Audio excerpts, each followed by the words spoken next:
Boa tarde. Nós somos o grupo RSATS, nós somos o grupo da UERJ, né, Universidade do Estado do Rio de Janeiro. A gente vai falar aqui um pouco sobre a nossa estrutura organizacional, né? Tem a presidência, atualmente eu sou a presidente da equipe. Aí a gente tem cada subsistema, a gente tem suprimento de energia, controle de atitude, telemetria, telecomando, computador de bordo, estruturas e missão. Suprimento de energia, basicamente, né, o nome já é sugestivo, né, é responsável pelo fornecimento de energia do satélite. Controle de atitude, ele é responsável para orientar o satélite no espaço. Estruturas, né, é responsável pelo envelope, né, que é do nosso satélite.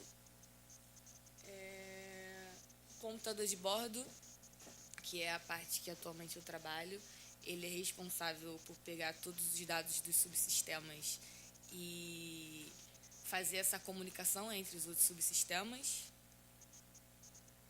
Telemetria e telecomando é responsável por pegar os dados do computador de bordo e enviar para a estação receptora na Terra. E a missão, no caso aqui, a nossa missão é a missão RAIOSAT. Então, boa tarde, pessoal. Estou um pouquinho nervoso, mas vamos lá. Vou começar a falar aqui para vocês como é que funciona a nossa missão, né? E a gente pensou em várias abordagens para a missão.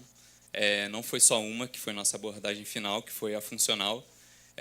Nós começamos com a ideia de um membro, que infelizmente não pôde estar aqui, que é o Hélio, que ajudou pra caramba a gente.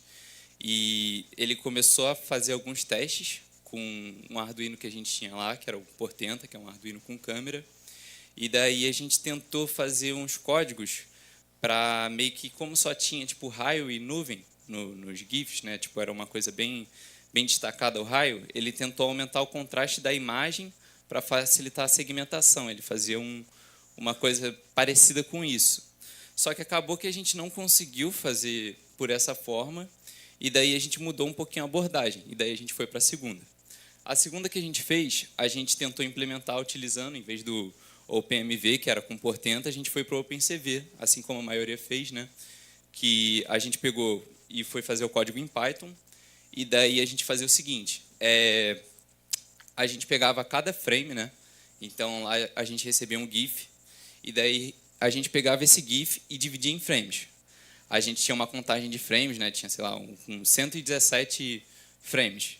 E daí, para cada frame, a gente ia aplicar um algoritmo, que é o Region Growing, que ele ia fazer o seguinte, ele ia colocar uma sementinha num pixel, e daí ele ia olhando para os pixels vizinhos e analisando se o pixel ele passava de um certo brilho. Se ele passasse desse certo brilho, a gente coloria e falava, esse pixel foi visitado. E ele meio que ia analisando os vizinhos pela imagem inteira.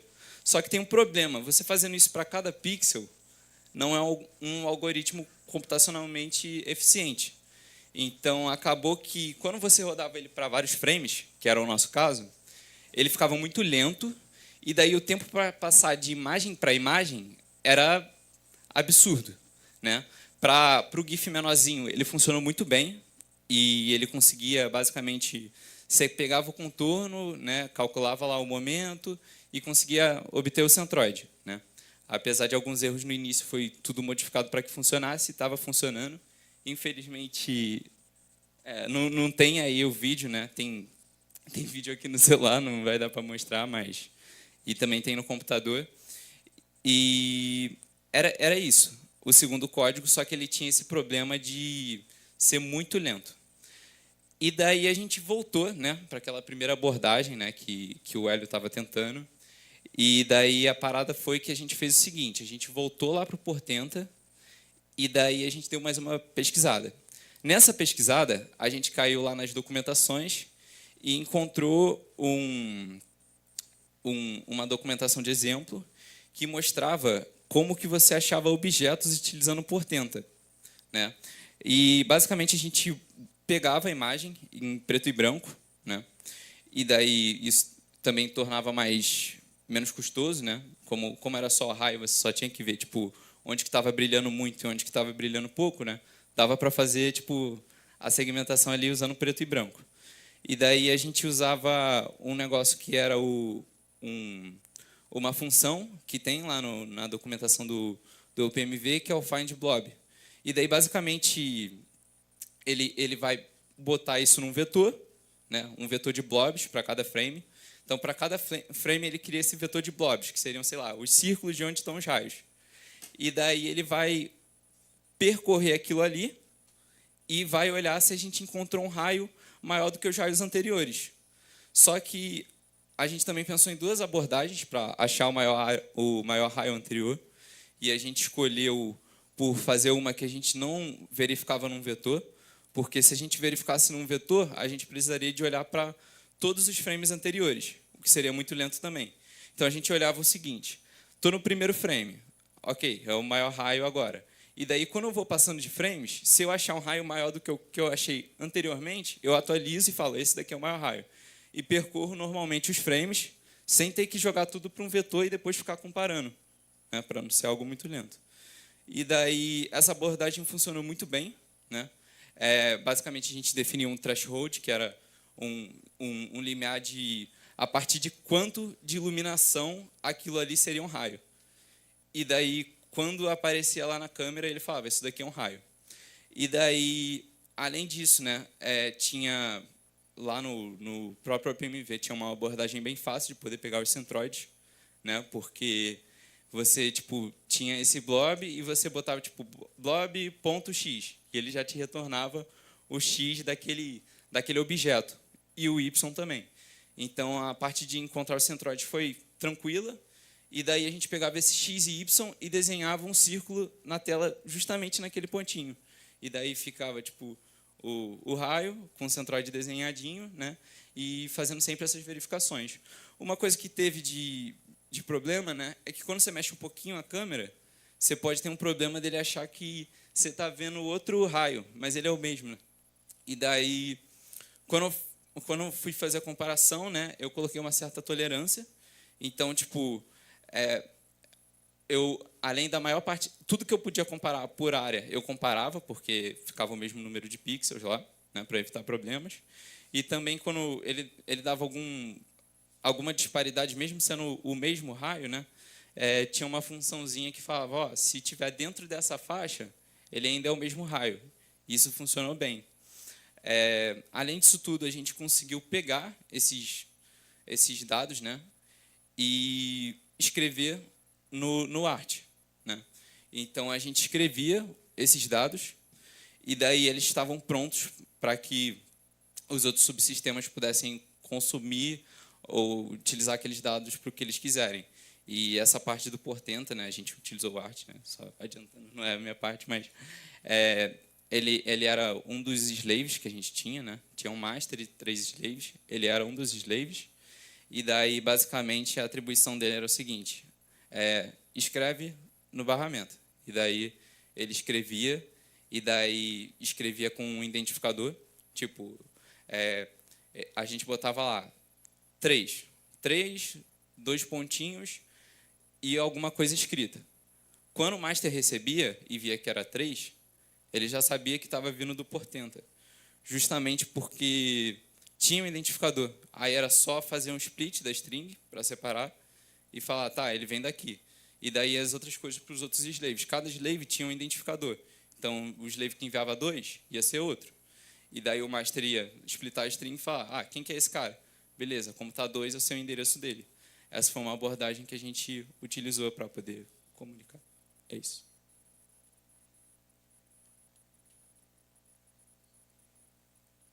Aqui tem o nosso pet da missão Zeus.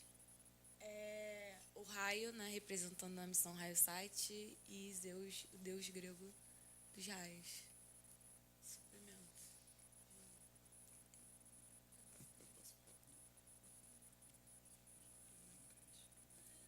Beleza. Pessoal, então, infelizmente, né, a gente teve uns desfalques nessa competição e um dos membros, né, que estava cuidando dessa parte de suprimento de energia não pôde vir, né, mas só para não deixar vocês sem nada, né, eu vou dar uma introdução aqui, né. No suprimento de energia, a gente usa 3 baterias de lítio, né, ligadas em série, para fornecer 12 volts e 6.600 miliamperes-hora. O nosso circuito, ele basicamente serve para medir a tensão e a corrente que a gente está dando para os dispositivos que estão ali.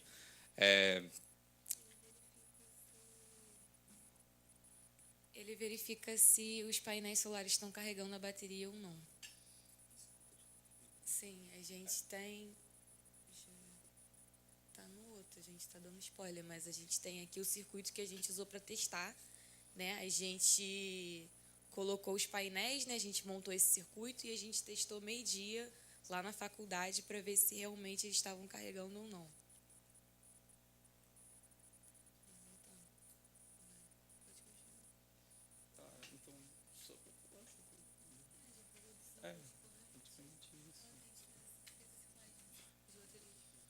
Vou falar que o João tá tímido. A gente também fez a ciclagem das baterias, né? A gente comprou umas baterias pelo Mercado Livre e a gente testou, né? Quanto tempo que a gente descarregava elas e tipo testava quanto tempo que elas demorariam carregando, acho que em 1 ampere-hora, se eu não me engano. Aí já expliquei. Aqui a gente testou, teste 2 horas da tarde, mas a gente também fez um meio-dia, no sol de meio-dia. Esperado 1 ampere, a gente conseguiu no máximo 800 miliamperes. E aqui a gente tem a fotinha do circuito que a gente fez de improviso, né, para testar. Funcionou. A gente também usa um LM35 para monitorar a temperatura da bateria, né? A gente ia usar fibra de vidro, né? A gente ia fazer tipo uma casing, só que não deu tempo, a gente estava sem resina. Aí a gente tentou fazer uma com PLA. A impressora deu ruim, não deu certo. Aí a gente tentou, sei lá, colocar um isopor para ver se ajudava em alguma coisa. Controle de atitude, Rodrigo. Isso daqui funciona? Funciona. Boa tarde já, né? Eu sou o Rodrigo, eu sou responsável pelo controle de atitude. Bem, o controle de atitude é basicamente para fazer o satélite conseguir mirar para onde a gente quer, tanto em questão de angulação, tanto para fazer ele parar de girar ou começar a girar uma quantidade que a gente acha interessante ou que seja requisitada da gente. No nosso caso, a gente usou um motor de passo. A gente usou o motor de passo NEMA 17. Ele requer um driver. O driver que a gente usou é o A4988. A nossa roda de reação, depois, quando vocês forem ver o satélite, vocês vão ver que é um pouquinho grande, porque o motor de passo tem uns problemas específicos com o código ter que rodar sem parar, porque você tem que ficar chamando a variável do motor de passo para ele continuar dando passo, e se ele não dá o passo, ele começa a perder passo, ele reclama, ele literalmente começa a gritar para você. Faz um barulho horrível. Parece que vai decolar, só que ele começa a parar, é o contrário. A gente usou um giroscópio e um acelerômetro também, que foi o GY521, né, com MPU, eu acho. A gente também usou um algoritmo de PID, porque para o motor de passo funcionar e ele conseguir ter os dados o suficiente para ele atingir a angulação que a gente quer, ou parar o satélite, ou fazer o satélite girar numa velocidade constante, ele precisa de dados bem específicos. E o PID ajuda a gente a ter uns dados mais precisos, só que, em detrimento disso, para fazer o ajuste fino dele é um pouco trabalhoso, né? Você tem que fazer ajuste fino, testar e testando e testando. Então, é um trabalho um pouco chato, mas que, no final, deu um resultado que a gente achou ok. Acho que pode passar.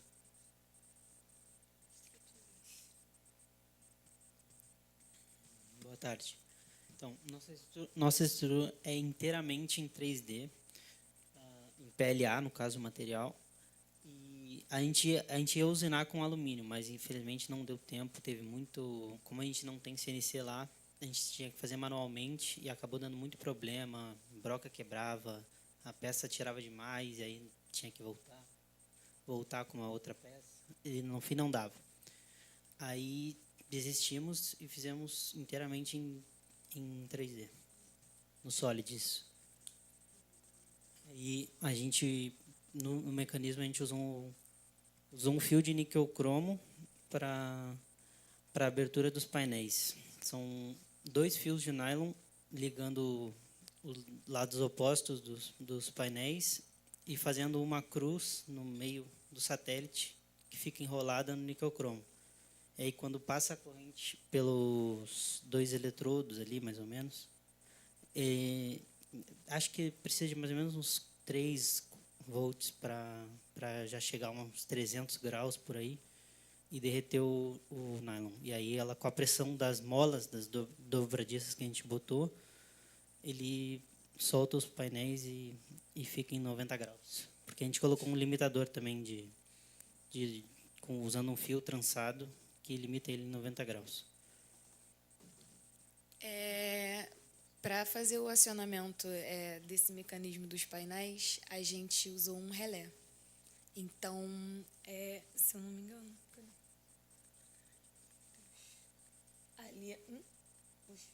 ali é uma placa, né, que a gente testou, a gente foi fazendo o teste, né? A gente chegou a testar com 2 placas abrindo. 4 a gente não conseguiu porque a gente tinha que deixar um lado da estrutura aberta para o motor entrar, porque o motor é muito grande e a roda de reação ocupa quase metade do satélite.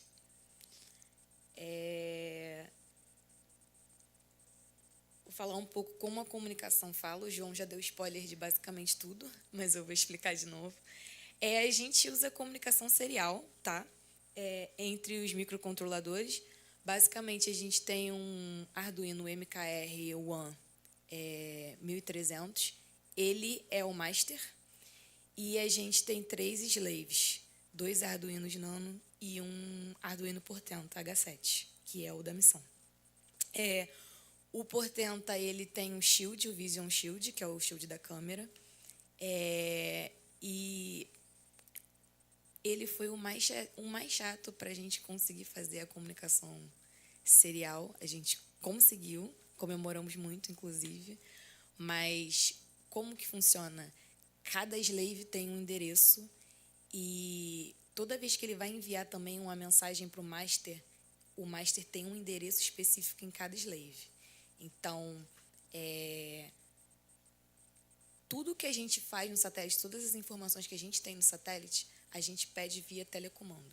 A gente chegou a fazer o teste, a gente fez o teste com o computador de bordo, suprimento de energia e a missão, já tudo conectado, com o Pedro ficando com a estação na Terra, né? E ele mandava o comando, tipo, A, se eu não me engano, era o controle de atitude, B era o suprimento de energia. Então, quando eu mandasse B, ele teria que me mandar os dados do sensor, o LM35, e os dados do sensor do INA. Então, a tensão e a corrente. C, a gente mandava os dados que a gente tem no computador de bordo. No computador de bordo, a gente usa o MKR Envy, é um shield. Ele tem, se eu não me engano, 3 sensores. É um sensor de luminosidade, um sensor de pressão e o outro sensor de temperatura. Então, quando a gente dava o comando C, o master já enviava direto os dados desses sensores. O comando D, ele era o comando do Portenta. O Portenta, a gente mandava o número dele, era 5, o endereço dele, e no 6 ele enviava para o master. E a gente demorou bastante tempo para conseguir fazer isso, porque todos os outros códigos foram feitos em C++ e o do Portenta em Python. Então, demorou um tempo até a gente ver como que ele enviaria essas informações para o master. E a gente tem o comando E, que é o comando do acionamento do relé. Então, no nosso código, a gente colocou 2 comandos para um slave só, que é o do suprimento de energia. Então, com o B, ele manda os dados dos sensores, com o E, ele fazia o acionamento do relé, e aí liberava a corrente da bateria, e aí, porque o mecanismo da gente não estava aqui em Solid, mas basicamente a gente tem 2 pinos guia, e nesses pinos a gente tem 2 anéis presos. Em cada anel vai uma ponta da bateria, um GND e um VCC. Quando a gente aciona o relé e a corrente passa, a gente tem um fio de níquel cromo enrolado nele e a gente amarra o nylon, né, no níquel cromo. Quando a gente ativa, o níquel cromo ele esquenta e já libera o nylon. É tipo muito rápido. A gente chegou a fazer vários testes assim para ver quanto tempo que durava para estourar o fio.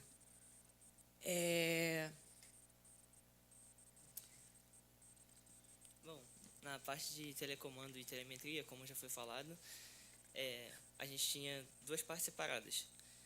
O master que comandava os slaves via o ART, comunicação serial, e o TTGO, que é o que a gente usava como o microcontrolador na base, mandava as informações, os telecomandos via LoRa para o master, para ele requisitar os slaves, e depois, quando recebia de volta no master, essas informações eram enviadas via LoRa novamente para a base. O problema que a gente teve, que era a abordagem que era inicial, era mandar os dados do slave direto para o master e só requisitar via LoRa. Só que ele estava atropelando os dados e mandando um por cima do outro, inclusive, principalmente com o portento, que estava com a linguagem diferente. Ele achava que todos os comandos eram para ele e passava por cima dos dados. Então a gente teve que fazer separado, dessa forma endereçada, e quando chegava no master, aí tudo passava via LoRa num pacote.